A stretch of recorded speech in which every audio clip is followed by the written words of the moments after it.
Good afternoon, everybody. Today my lecture is class 12 matrix और determinants के बाद ना एक वो उसमें एक चैप्टर होता है एडजॉइंट ऑफ मैट्रिक्स, उसका ही पार्ट होता है मैट्रिक्स और डिटरमिनेंट का, ठीक है।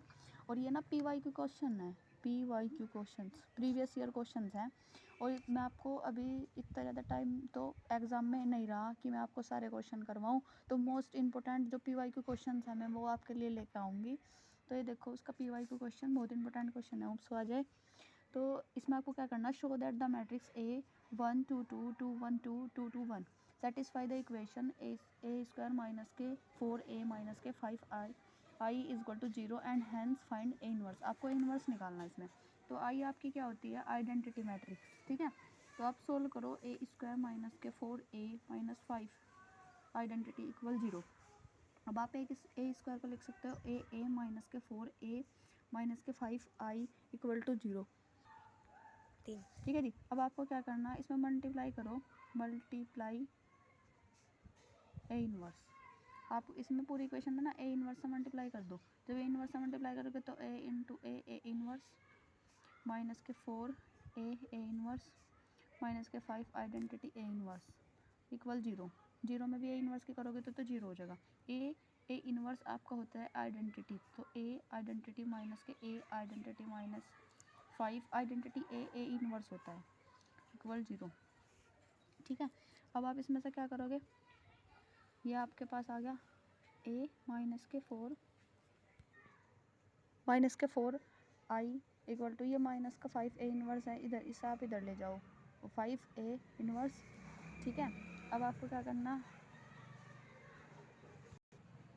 यहाँ से आप ए इनवर्स की वैल्यू निकाल लो। जब आप ए इनवर्स की वैल्यू निकाल लोगे, ये 5 आपका मल्टीप्लाई में इधर जाकर डिवाइड में, तो A inverse is equal to 1/5 A minus के 4 आइडेंटिटी, ठीक है। अब आपको क्या करना, ए इनवर्स की वैल्यू निकालनी, simply A inverse is equal to 1/5, यहाँ पे ए की वैल्यू रखो 1 2 2 2 1 2 2 2 1, ये हो गया आपका, और माइनस के 4 आइडेंटिटी मैट्रिक्स 1 0 0 0 1 0 0 0 1, ठीक है। अब आपको मल्टीप्लिकेशन का सब्ट्रैक्शन मैंने सिखाया हुआ है, 4 को अंदर लेके जाओगे तो यहाँ से जाएगा ये 4 हो जाएगा, ये 4 हो जाएगा, ये 4 हो जाएगा।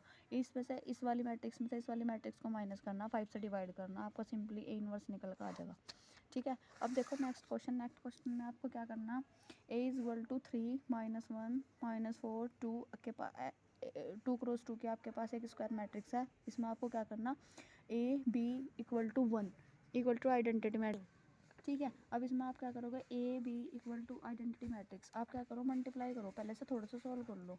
मल्टीप्लाई करोगे आप ए इनवर्स की मल्टीप्लाई करोगे तो ये A inverse B equal to I A inverse, ठीक है। तो ये ए इनवर्स आपका होगा identity matrix equal to B is equal to ये identity matrix A inverse, identity matrix cancel, तो B equal to A inverse. तो इसका मतलब क्या है कि अगर मैं बी निकल लूँ या ए इनवर्स निकल लूँ, बात एक ही है। इसमें आपको बी फाइंड आउट करना, फाइंड ए मैट्रिक्स बी। तो बी फाइंड आउट करने का मतलब है कि आप ए इनवर्स निकाल लो। तो ए इनवर्स आप कैसे निकाल लोगे, आपके पास ए कोई मैट्रिक्स है 3 -1 -4 2, और ए इनवर्स मैट्रिक्स निकालने का फॉर्मूला होता है A inverse is equal to 1 determinant of A into adjoint A, ठीक है। सब फर्स्ट ऑफ ऑल आप ए का डिटर्मिनेंट निकाल लो। ए का डिटर्मिनेंट निकालने के लिए आपको क्या करना पड़ेगा, फर्स्ट कॉलम गया, फर्स्ट रो गई, ये आपका बचा 2, ठीक है 2। फिर आपके पास आएगा माइनस 4 की 1 में करेंगे 3 2 जा 6, सॉरी मल्टीप्लाई करेंगे ना तो 6, तो 4 1 जा 4, ये आपके पास आ गया 2 2 0 का एक 1 नहीं है, तो आपका ए इनवर्स क्या कर जाएगा, एग्जिस्ट कर जाएगा, ए इनवर्स एग्जिस्ट। मैंने पीछे आपको बताया था कि अगर आपके पास डिटर्मिनेंट 0 का एक 1 नहीं है तो आपका ए इनवर्स एग्जिस्ट करेगा, तो मैट्रिक्स आपकी इन्वर्टेबल बनेगी। और अगर ए 0 का एक 1 आ गया तो आपकी मैट्रिक्स ए इनवर्स एग्जिस्ट नहीं करने का, ए इनवर्स एग्जिस्ट नहीं करने का, ठीक है। अभी आपको क्या करना, अब ये तो आपके पास निकल गया, अब एडजॉइंट ए आपको निकालना, क्या निकालना, एडजॉइंट ए निकालने के लिए आपके पास कोई बी मैट्रिक्स बनानी पड़ेगी, उसका ट्रांसपोज करना पड़ेगा।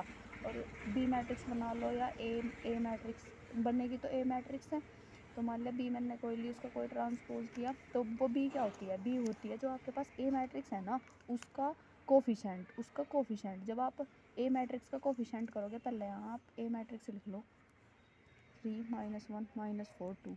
जब आप इसका कोफिशिएंट करोगे तो ये फर्स्ट A11 यहाँ होगा, यहाँ C11 आपका कोफैक्टर निकलेगा ना, तो C11 C12 C22 C23 इन सब की वैल्यू निकाल लेंगे। जब हम C11 की वैल्यू निकाल लेंगे तो ये गया ये आपके पास 2 बचा, ठीक है। C12 की आप वैल्यू निकाल लेंगे तो ये गया आपके पास -1 बचा। और C2 में यहाँ ये प्लस का होता है, ये सब माइनस का, ये प्लस का, ये सब माइनस का। C12 यहाँ पर माइनस लगा, माइनस का सिन लगा, ये सब गया तो -1 अंदर भी माइनस बाहर भी माइनस, ये होगा +1।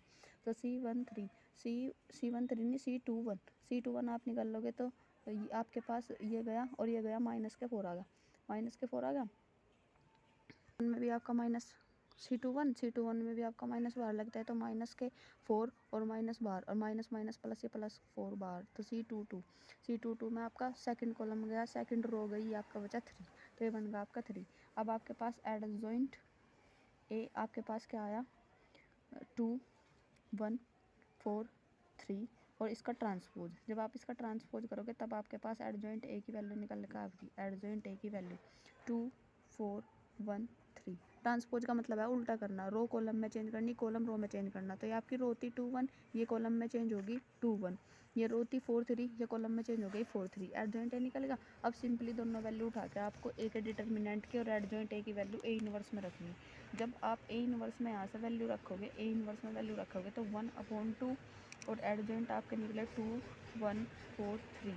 जब आप ये रखोगे तो 2 को अंदर लेकर जाओगे तो 2 से 2 को डिवाइड करोगे, ये बचेगा 2 से 4 को 2 से करोगे 1/2 3/2, 2 से 2 को करा 1, 2 से 4 को करा 2 और ये बच गया। तो आपके पास ए इनवर्स आ गई 1 1/2 2 3/2। अब आप देखो आपके पास पूरी मैट्रिक्स में और डिटर्मिनेंट्स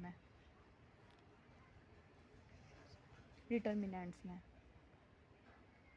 पूरी मैट्रिक्स में और डिटर्मिनेंट्स में आपके पास सिर्फ एक पोर्शन बचा। एक पोर्शन कौन सा बचा? जिसमें लीनियर इक्वेशन होती है आपके पास, लीनियर इक्वेशंस होती है आपके पास, जैसे x + y + z = 4 और 2x + 5 y + 3 z = 6। ऐसा करके क्वेश्चन दिए रहते हैं इक्वेशन की फॉर्म में, आपको क्वेश्चन देंगे, वहाँ से आपको ए मैट्रिक्स निकालना, एक्स निकालना, ठीक है। ये एक पोर्शन, ये एक पैटर्न क्वेश्चन का आपका रह गया, वरना आपकी मैट्रिक्स और डिटर्मिनेंट के मोस्ट ऑफ सारे बेसिक्स मैंने करवा दिए, इंट्रो करवा दिए। क्वेश्चन भले ही ना करवाए हो सारे, लेकिन मैंने इंट्रो एक अच्छे तरीके से करा दिया। और अब ये वाला जो पोर्शन आपका है ना, इस वाले पोर्शन का भी जैसे मैंने ये ए इनवर्स निकालने का एक पी को क्वेश्चन निकाला, तो वैसे ही मैं आपके लिए एक पी को क्वेश्चन लेकर आऊँगी, आप वो देख लेना। फिर होप से उसका आपका पेपर में जो क्वेश्चन आया लीनियर इक्वेशन का, वो क्वेश्चन अटैम्प्ट हो जाए। Thank you for watching my video, have a nice day.